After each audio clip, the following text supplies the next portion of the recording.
Hi everyone, क्या हाल चाल। आप सभी लोगों का बहुत बहुत स्वागत है आज के इस टॉप 20 एमसीक्यूज के सेशन में, जहां पर मैं आपका अपना टीचर जोगिंदर सिंह चाहल आप सभी लोगों के साथ बेहतरीन क्वेश्चन चुन के लेके आया हूं from the rise of nationalism in Europe की क्लास से। 20 क्वेश्चन होने वाले हैं। सबको कमेंट में जाके ये बताना है किसके 20 क्वेश्चन बिल्कुल करेक्ट थे और जिनके नहीं है क्यों नहीं है, रीजन दीजिए। मैं आपकी प्रैक्टिस पूरी करवाऊंगा और आपको आपके बोर्ड के एग्जाम में टॉप कराने की जिम्मेदारी मेरी। आप सभी लोगों को क्या करना है, ये पूरी क्लास को सही से देखना है और कमेंट करना है अगर आगे भी ऐसे क्वेश्चंस की सीरीज चाहिए, ताकि मैं हर चैप्टर को निचोड़ सकूं और आपके लिए बेहतरीन क्वेश्चन चुन के ला सकूं। पीवाईक्यूज एक लिमिट तक आते हैं, बट इस साल से पिछले साल जो पैटर्न देखा और इस साल का जो पैटर्न है बिल्कुल चेंज होने वाला है। सो दोस्तों, स्टार्ट करते हैं अपनी आज की ये प्यारा सा सेशन। बने रहिएगा क्लास में। तो शुरू करते हैं दोस्तों। ये हमारा the rise of nationalism in Europe का टॉप 20 एमसीक्यूज की वो बात जो आप लोगों को बोली गई है। पहला क्वेश्चन आप सब लोगों के सामने है। इनमें से कौन सा ऐसा कोड था जिसने वो सारे प्रिविलेजेस जो बेस्ड ऑन बर्थ से वो छीन लिए, हटा दिए, इक्वालिटी बिफोर लॉ स्टैब्लिश कर दी and secure the right to property का अधिकार दे दिया। आप सभी लोगों के पास टाइम चालू है। आप प्लीज अपना आंसर सोचिए, कॉपी में लिखिए और कमेंट में भी लिखिए, ताकि मुझे भी पता चल सके और आपको भी पता चल सके। So the correct answer is civil code of 1804। इस कोड को किस और नाम से भी जाना जाता है, इसका अदर नेम क्या है? क्या कोई कमेंट सेक्शन में बता सकता है? जी हां, मैं आप सभी लोगों से पूछ रहा हूं, क्या इसका नाम नेपोलियनिक कोड था क्या? नेपोलियनिक कोड था क्या? ऐसा है तो यस कीजिएगा। बढ़ते हैं सेकंड क्वेश्चन की तरफ। France was a full flesh territorial state था in 1789 under the ruler of absolute dash. क्या ये ब्यूरोक्रेसी ऑफिसर्स के अंडर चलता था, राजा के अंडर, मोनार्क के अंडर, पार्लियामेंट, या फिर नन ऑफ दी? सोच समझ के आंसर दीजिएगा, क्योंकि मैं बात कर रहा हूं ईयर 1789 की। 1789 में उस समय रूलर हुआ करता था लुइस 16। कौन होता था? Louis 16। So the correct answer is monarchy, because वो राजा था। चलिए आगे बढ़ते क्वेश्चन की तरफ। Dash activities and campaign prepared the way for the French armies which moved in the Holland, Belgium and Switzerland in 1790। किसने ये मौका दिया इन आर्मीज को आने का? Absolute monarch, Jacobin clubs, Duke Metternich, Giuseppe Mazzini. आपका आंसर देने का वक्त होता है अब। फटाफट सोचिए क्या हो सकता है करेक्ट आंसर।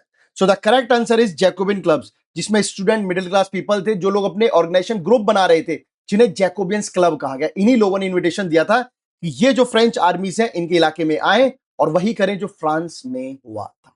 आई होप यहां तक सभी लोगों को समझ में आ गया होगा। बढ़ते आगे तरफ। हैब्सबर्ग एम्पायर रूल्ड ओवर, किसके ऊपर रूल किया था हैब्सबर्ग एम्पायर? तो देखिए बहुत इजी है। हैब्सबर्ग एम्पायर की ट्रिक दे रहा हूं मेरे बच्चों, आज तक के इतिहास में किसी ने ट्रिक नहीं दी होगी। ये मैं खुला ओपनली बोल रहा हूं। क्यों बोल रहा हूं? बिकॉज बहुत मेहनत लग रही है आप लोगों के लिए अच्छी अच्छी ट्रिक बनाने में। हैब्सबर्ग एम्पायर की शुरुआत होती है HA से। तो H से होता है हंगरी, एच से होता है हंगरी एंड ए से होता है क्या? ऑस्ट्रिया। तो हैब्सबर्ग एम्पायर का रूल किस पे था? Austria and Hungary. That means the correct answer is option C. Yes, जहां पर दोनों है। हम पेपर में क्या गलती करते? एक आंसर मिला करेक्ट कर देते, तुरंत टिक लगा देते, and that is your biggest mistake. पूरा क्वेश्चन पढ़िए, पूरा आंसर पढ़िए, ऑप्शन देखिए, बेस्ट सुटेबल आंसर कौन सा है। मूव करते हैं क्वेश्चन नंबर अगले की तरफ।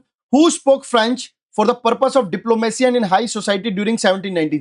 1790s में कौन लोग थे जो फ्रेंच भाषा का यूज ऑफिशियल तौर पे, दोस्ती यारी के तौर पे, रिश्तेदारी के तौर पे किया करते थे?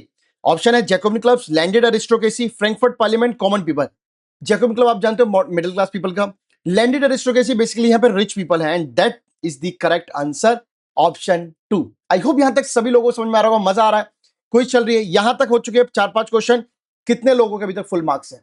जी हां, मैं आपसे पूछ रहा हूं, क्या आपके फुल मार्क्स बन रहे हैं? नहीं बन रहे तो मौका है अभी भी, मौका है अभी भी, क्योंकि गलती कोई ना कोई कहीं ना कहीं करेगा जरूर। Industrialization began dash in second half of the 18th century, but in France and part it began in the 19th century. तो कहां पर इंडस्ट्रियलाइजेशन जो है स्टार्टिंग हुई थी? Second half of the 18th century में। बेसिकली 18th सेंचुरी में चला ही एक देश में था, and the answer is England. I hope सभी लोगों का ये आंसर भी ठीक है। चलिए आगे चलते हैं। क्लोथ को मेजर करने का नाम था, वो क्या था? ऑप्शन आपके पास है centimetre, inches, LA, none of the.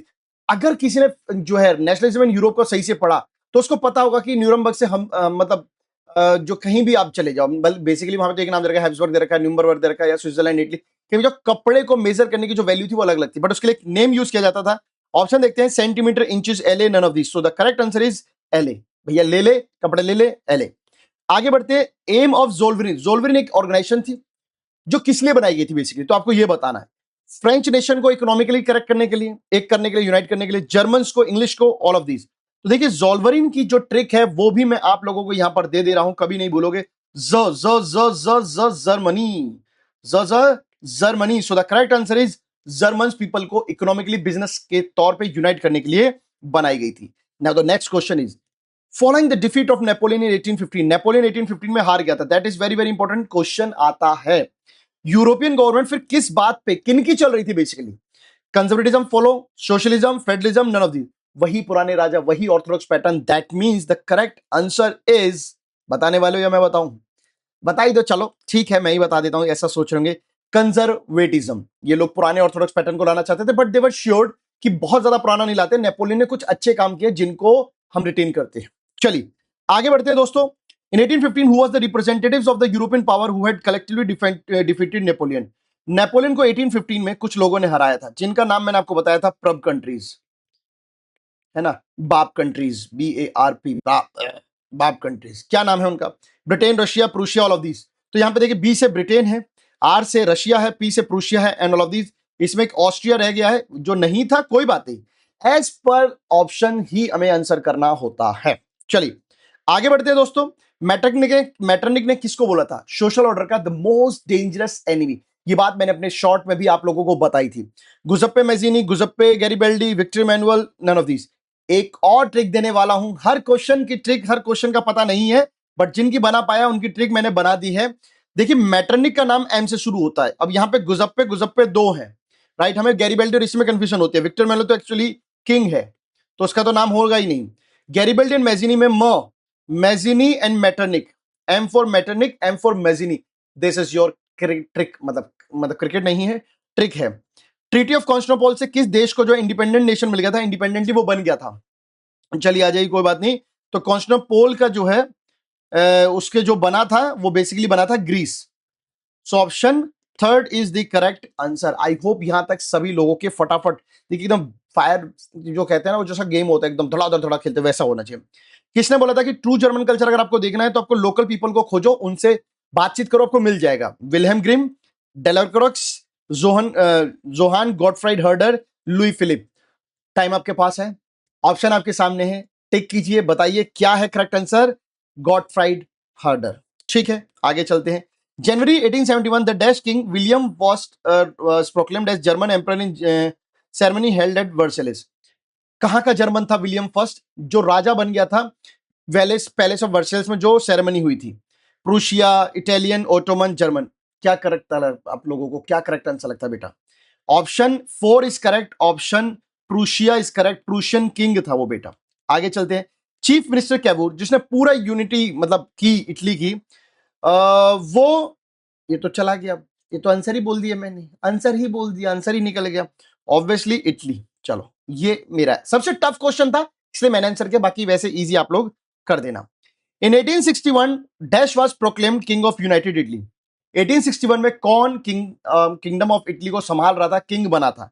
William first, William Kaiser, Victor Emmanuel second, none of these.